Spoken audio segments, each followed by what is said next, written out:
Levantes, ¿no? Año 1992, 6 de enero, muchos de ustedes seguramente tendrán memoria, en San Carlos Minas. Así es. 240 milímetros de agua, más todo el sedimento del aluvio, del arroyo Noguinet, 40 muertos. Exactamente, Laura. Había llovido muchísimo en la zona en la cuenca del arroyo Jaime y Noguinet, pero fue el Noguinet el que llevó directamente una pared de agua, de lodo, de piedras, que entró por un barrio periférico de San Carlos Minas y empezó a destrozar cuanta casa encontraba. Y fíjate vos, está catalogada como una de las mayores tragedias naturales de Córdoba, que podría haber sido peor si no hubiera contado con la astucia y la rapidez del joven sacerdote Raúl Martínez, que empezó a hacer sonar... ¿Cuál el pueblo? Exactamente, el párroco del pueblo, las campanas de la iglesia Concepción. Aquel 5 de enero llovió en toda la provincia, muchísimo, hubo muchísimos problemas de inundaciones, pero como bien describía Néstor, el caudal de ahí, de la zona de Tras la Sierra, del Jaime, del Noguinet, fue terrible. La precipitación en esa parte de la ladera de la montaña bajó y se llevó el pueblo. Hoy recordábamos, esta mañana en Arriba de Córdoba, a propósito del caso de las hermanitas desaparecidas, la historia trágica del intendente. Había asumido hacía menos de 10 días su gestión como jefe municipal de esa localidad. Y se le escapó de las manos la hija, una hijita que tenía creo de 4 o 5 años, se la llevó la corriente con él tratando de agarrarla, una de las historias más trágicas de esos muertos.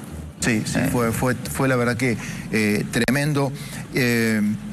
Eran cuando la creciente alcanza el pico cerca de las 9:30 de la mañana. La mayoría de la gente estaba durmiendo y son precisamente las campanadas de la iglesia las que alertan, che, algo está pasando, a esta hora no suele haber misa, era un 6 de enero, y eso hizo que el drama que ya de por sí fue grave, no fuera aún mucho mayor.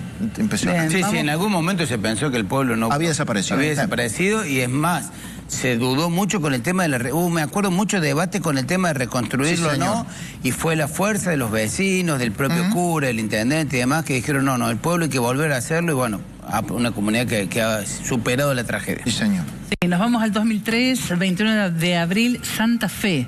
1000 milímetros se acumularon de lluvia caída.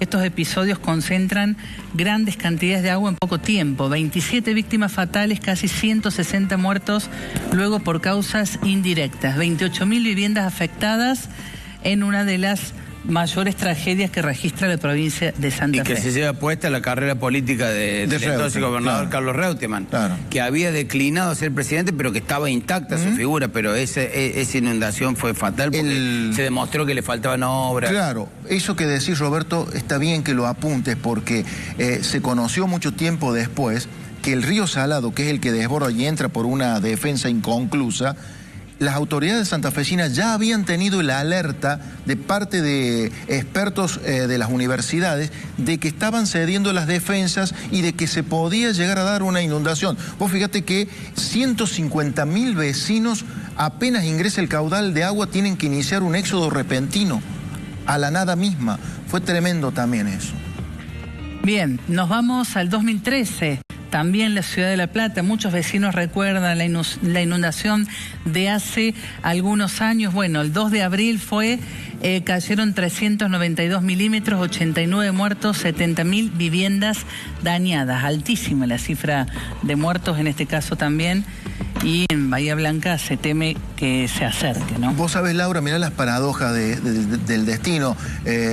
2 localidades de la provincia de Buenos Aires, está bien separada por 600 kilómetros, pero cayeron en aquel entonces casi 300 milímetros en el lapso de 2 horas y media. Menos tiempo que la lluvia caída en Bahía Blanca. Exactamente. La verdad que, bueno, 500 millones de dólares en daños se calculacionado esto.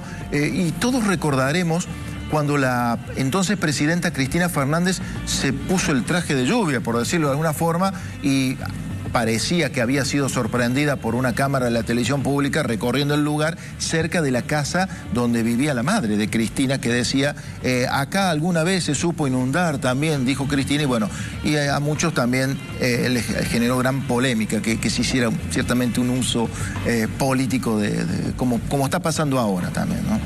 Va cercano en el tiempo la de Sierras Chicas. En el año 2015, el 15 de febrero, cayeron 250 milímetros también en un cortísimo periodo de tiempo.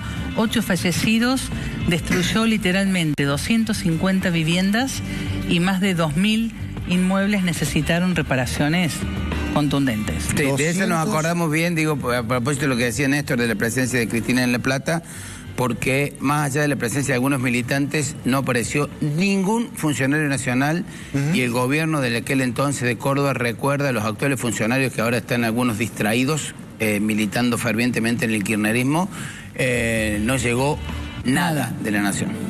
250 milímetros cayeron en el lapso de 12 horas, Laura, cuando el promedio de la región son 800 milímetros anuales. Fíjate vos para que tomemos dimensión de lo que llovió en aquel momento, ¿no?